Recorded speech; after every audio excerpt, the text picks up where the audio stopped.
24 કલાક બાદ ભીષણ ગરમીના ટોર્ચરથી ગુજરાતને મળશે આંશિક રાહત। આજે સૌરાષ્ટ્ર, કચ્છ અને ઉત્તર ગુજરાતમાં ઓરેન્જ એલર્ટ તો અમદાવાદ સહિત 6 જિલ્લાઓમાં યલો એલર્ટ।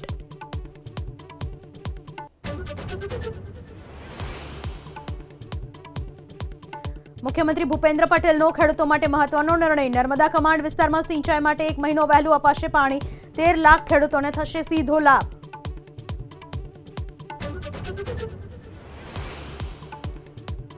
સુરતના કાપોદ્રામાં 50થી વધુ રત્ન કલાકારને તબિયતમાં અસર થયાની વાત। પાણીના ફિલ્ટરમાં અનાજની દવા ભેળવ્યાનો આરોપ। હાલમાં તમામની તબિયત સ્થિર હોવાની માહિતી।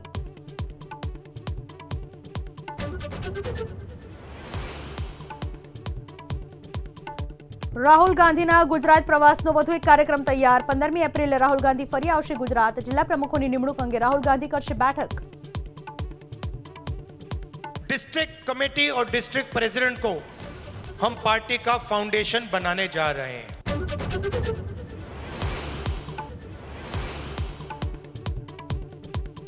અરવલ્લીમાં વધુ એક વખત જંગલ વિસ્તારમાં આગ। શામળાજી રોડ પર સતત ચોથા દિવસે જંગલમાં લાગી આગ। ફાયર વિભાગની ટીમ ઘટના સ્થળે।